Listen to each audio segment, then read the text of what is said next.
नमस्कार, मैं डॉक्टर अरुण कुमार। आज के चर्चा का विषय है कोरोना की लड़ाई में कितना जरूरी हथियार है वेंटिलेटर। भारत में कोरोना वायरस से संक्रमण के मामले बढ़ते जा रहे हैं। यहाँ अब तक 1,45,000 से ज्यादा लोगों की संक्रमण की पुष्टि हुई है और 4,167 की मौत हो चुकी है। जिन मरीजों की हालत गंभीर होती है, वेंटिलेटर उसकी जान बचाने में मदद करता है। वेंटिलेटर की जरूरत कब पड़ती है और ये कैसे काम करता है, आइए विस्तार से जानते हैं। वेंटिलेटर एक ऐसी मशीन है जो किसी मरीज को सांस लेने में मदद करती है। ये फेफड़ों में ऑक्सीजन डालती है और कार्बन डाइऑक्साइड बाहर निकालती है। वेंटिलेटर को लाइफ सेविंग मशीन भी कहा जाता है क्योंकि ये उस वक्त इस्तेमाल की जाती है जब मरीज के फेफड़े काम करना बहुत कम कर देते हैं। सर्जरी के पहले भी इसका इस्तेमाल किया जा सकता है। वेंटिलेटर मशीन में एक ट्यूब जुड़ी होती है जिसे मरीज के मुंह, नाक या गले में एक छोटे से कट के जरिए शरीर में डाला जाता है। कोविड-19 के इलाज में तकरीबन 5% मरीजों को ही क्रिटिकल केयर की जरूरत पड़ती है। ऐसे लोगों को उपचार के लिए आईसीयू में भर्ती किया जाता है। विश्व स्वास्थ्य संगठन वर्ल्ड हेल्थ ऑर्गेनाइजेशन के मुताबिक कोविड-19 के 80% मरीज बिना अस्पताल में के इलाज के ठीक हो जाते हैं, लेकिन 6 मरीजों में से 1 मरीज गंभीर रूप से बीमार हो जाते हैं और उन्हें सांस लेने में तकलीफ होती है। कोरोना वायरस के संक्रमण में गंभीर मामलों में वायरस फेफड़े को नुकसान पहुंचाने लगता है। इंसान के फेफड़े शरीर में वो जगह है जहां से ऑक्सीजन शरीर में पहुंचना शुरू होती है और कार्बन डाइऑक्साइड शरीर से बाहर निकलती है। अगर ये वायरस आपके मुंह में होते हुए सांस की नली में प्रवेश करता है तो फिर आपके फेफड़ों तक पहुंचता है और आपके फेफड़ों में छोटे छोटे एयर सैक बना देता है। कोरोना के बनाए छोटे छोटे एयर सैक से पानी जमने लगता है, इस कारण सांस लेने में तकलीफ होती है और हम लोग लंबी सांस नहीं ले पाते। इस स्टेज में मरीजों को वेंटिलेटर की जरूरत पड़ती है। ऐसे में वेंटिलेटर फेफड़ों में ऑक्सीजन पहुंचाता है। वेंटिलेटर में ह्यूमिडिफायर भी होता है जो हवा में गर्माहट और नमी शामिल करता है और उससे शरीर का तापमान सामान्य बना रहता है। Indian society of critical care medicine के मुताबिक कोरोना वायरस से संक्रमित मरीजों की 3 कैटेगरी मान सकते हैं। पहली कैटेगरी जिनमें मरीज को हल्के फुल्के लक्षण जैसे जुकाम होते हैं, इसमें उसे घर पर ही क्वारंटाइन का रहने बोला जाता है। अस्पताल में एडमिट करने की जरूरत नहीं होती। दूसरी कैटेगरी में तेज बुखार और सांस लेने में दिक्कत होने लगती है, तब मरीज को अस्पताल में एडमिट किया जाता है और उसे ऑक्सीजन दी जाती है। तीसरे कैटेगरी के मरीजों में फेफड़ों का नुकसान हो जाता है, इससे शरीर में ऑक्सीजन पहुंचाने की फेफड़ों की क्षमता बहुत कम हो जाती है। ये मल्टी ऑर्गन फेल्योर की स्थिति होती है, इसलिए मरीज को वेंटिलेटर पर डाला जाता है, तब मशीन एक फेफड़े की तरह काम करती है।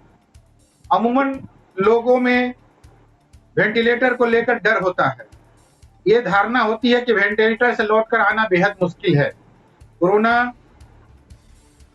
के मामले में बताते हैं कि ऐसा नहीं है, आने के बाद भी मरीज ठीक होते हैं।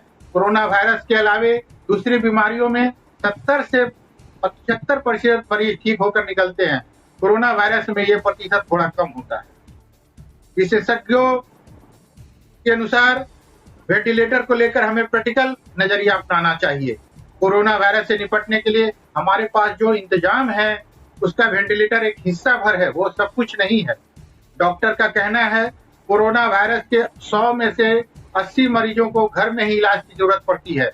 अनुमान के मुताबिक बचे हुए 20 में से 4 से 5 मरीजों को ही वेंटिलेटर की जरूरत पड़ती है। इसके बजाय हमें पर्सनल प्रोटेक्शन इक्विपमेंट, मास्क और मरीज की देखभाल में लगे स्वास्थ्य कर्मचारियों का सबसे ज्यादा जरूरत है। वेंटिलेटर तो कुछ मरीजों के लिए होता है, लेकिन सुरक्षा संबंधी उपकरण और नर्स और डॉक्टर तो हर मरीज के लिए चाहिए। हमें इलाज में दिन रात जुटे डॉक्टर, नर्स और सफाई कर्मियों की सुरक्षा के लिए सुनिश्चित करना होगा। धन्यवाद। आपका अपना डॉक्टर। कोरोना के शुरुआती लक्षण वाले लोग घर पर ही आइसोलेट हो सकते हैं। कोरोना महामारी के बढ़ते संक्रमण के बीच इसकी दवा और वैक्सीन बनाने को लेकर अलग अलग देशों के वैज्ञानिक प्रयोग कर रहे हैं।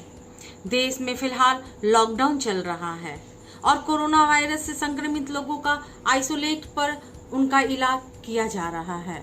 संक्रमित लोगों को उनके लक्षणों के आधार पर अस्पताल में बनाए गए कोविड वार्ड के अलावा अस्थायी कोविड केयर सेंटर में भी रखा जा सकता है। वहीं शुरुआती लक्षणों वाले मरीजों के लिए स्वास्थ्य मंत्रालय ने सेल्फ आइसोलेशन या होम आइसोलेशन का दिशा निर्देश जारी किया है। इसके मुताबिक बहुत हल्के लक्षणों वाले मरीज खुद को घर पर में ही आइसोलेट कर सकते हैं। हालांकि इसकी कुछ जरूरी शर्तें हैं जिन्हें मानना जरूरी है। आइए जानते हैं इस बारे में विस्तार से। पहली शर्त, वेरी माइल्ड कैटेगरी यानी बहुत हल्के लक्षणों वाले मरीजों के घर पर सेल्फ आइसोलेशन की पूरी सुविधा होनी चाहिए, यानी उनका कमरा, बेड वगैरह व्यक्तिगत होना चाहिए। स्वास्थ्य विशेषज्ञ बताते हैं कि उनका तौलिया और इस्तेमाल की चीजें व्यक्तिगत हो। उनकी सेवा करने वाला व्यक्ति भी पूरी तरह सतर्क रहे। दूसरी शर्त, परिवार के सदस्यों को क्वारंटीन करने की सुविधा होनी चाहिए। मरीज की 24 घंटे देखभाल के लिए कोई व्यक्ति जरूर हो। देखभाल करने वाला व्यक्ति अस्पताल में सतर्क से रहे। तीसरी शर्त, देखभाल करने वाले व्यक्ति और मरीज के संपर्क में रहने वाले लोगों को डॉक्टरी सलाह से आवश्यक दवा लेनी चाहिए। चौथी शर्त, मरीज को आरोग्य सेतु ऐप डाउनलोड करना होगा। इस ऐप का इंटरनेट के जरिए 24 घंटे एक्टिव रखना होगा और मोबाइल का ब्लूटूथ हमेशा ऑन रखना होगा। पांचवी शर्त, हल्के लक्षण वाले मरीजों को अपने स्वास्थ्य के बारे में संबंधित जिला सर्विलांस अधिकारी को नियमित जानकारी देनी होगी। छठी शर्त, ऐसे मरीजों को सारे दिशा निर्देश का पालन करने की अंडरटेकिंग देनी होगी। आगे क्या करें? स्वास्थ्य मंत्रालय के मुताबिक कोरोना से संक्रमित व्यक्ति और उसके देखभाल करने वाला व्यक्ति दोनों को अपने स्वास्थ्य का खास ख्याल रखने की जरूरत है। अगर लक्षण दिखने बंद हो जाए और मेडिकल ऑफिसर ने संक्रमण मुक्त सर्टिफिकेट कर दिया है तो मरीज आइसोलेशन समाप्त कर सकता है। शुरुआती लक्षण यदि बढ़ते हैं, सांस लेने में परेशानी, सीने में लगातार दबाव या दर्द, चेहरे या होठों पर नीलापन या अन्य गंभीर समस्या हो तो डॉक्टर से संपर्क करना चाहिए। मैं ललिता कुमारी, धन्यवाद।